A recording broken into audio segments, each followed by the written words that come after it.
Hello students, हमारा आज का टॉपिक है वाइट ब्लड सेल्स या श्वेत रुधिर कोशिकाएं क्या होती हैं।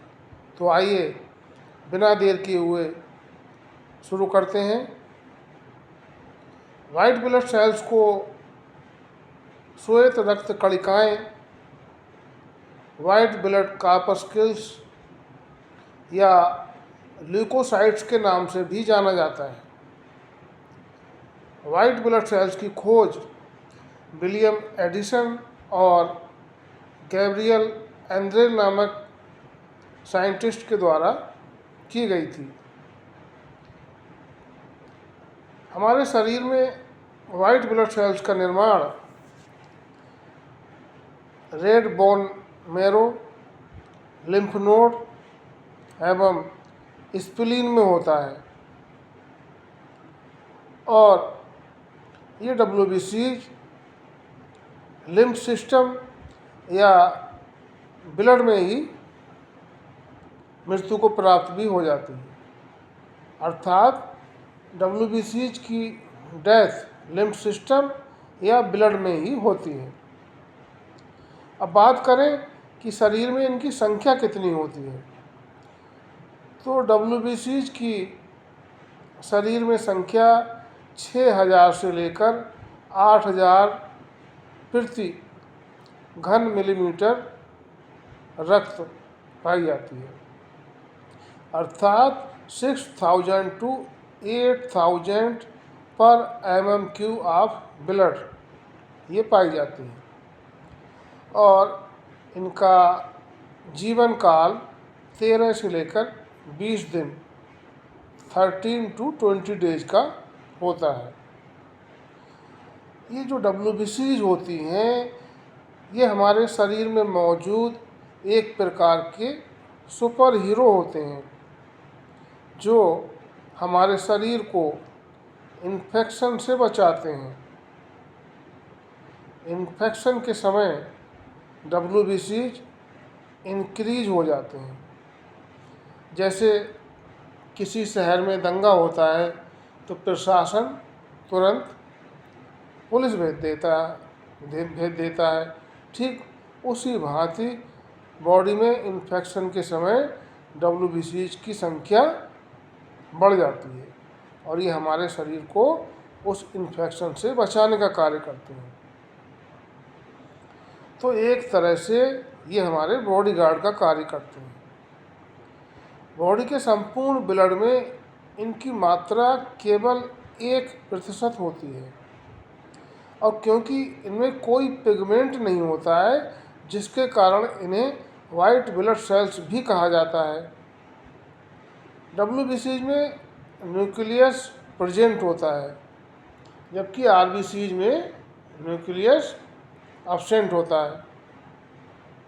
WBCs की शेप अमीबा की भांति इर्रेगुलर होती है।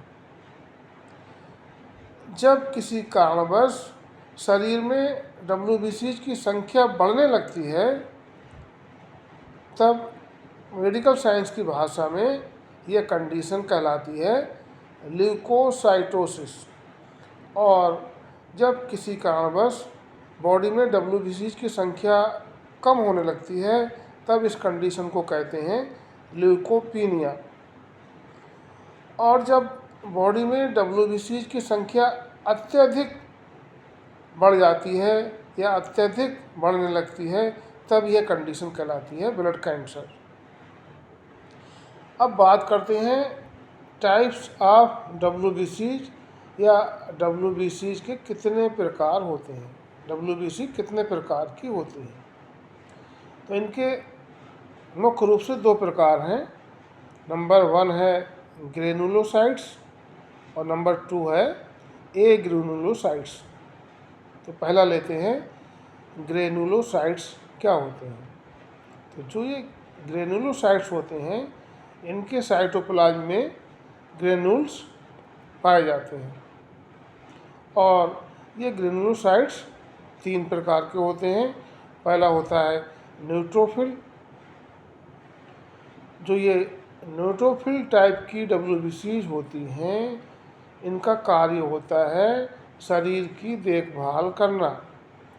जिस तरह से एक माँ अपने बच्चे की देखभाल करती है, ठीक उसी भांति न्यूट्रोफिल्स भी हमारे शरीर की देखभाल का कार्य करते हैं।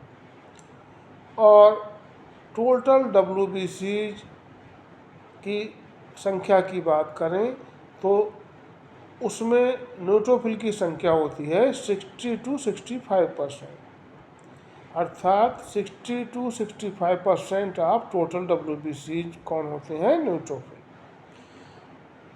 दूसरा प्रकार होता है इनका बेसोफिल, जिसकी संख्या होती है 0.5 to 0.1% ऑफ टोटल WBC।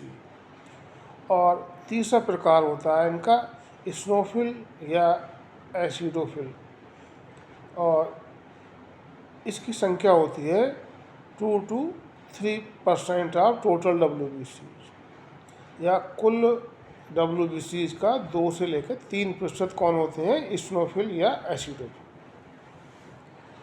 अब दूसरे प्रकार का WBC आती है ए ग्रेनुलोसाइट्स, जैसा कि नाम से ही जाहिर हो रहा है ए ग्रेनुलोसाइट्स। तो इस प्रकार की WBCs के साइटोप्लाज्म में ग्रेनुल्स प्रेजेंट नहीं होता है।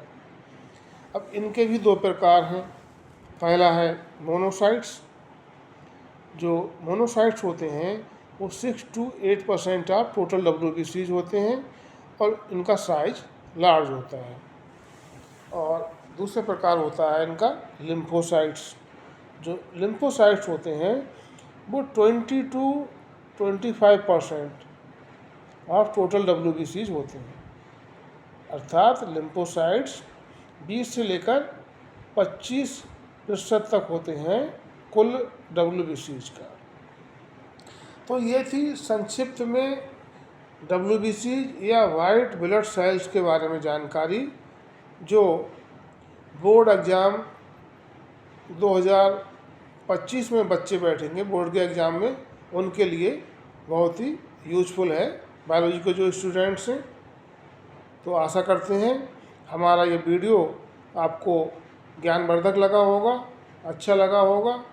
यदि हमारा वीडियो आपको ज्ञानवर्धक लगा हो तो वीडियो को लाइक करें, दोस्तों को शेयर करें, और ऐसे ही नए नए वीडियो देखने के लिए हमारे चैनल को सब्सक्राइब करना ना भूलें। धन्यवाद।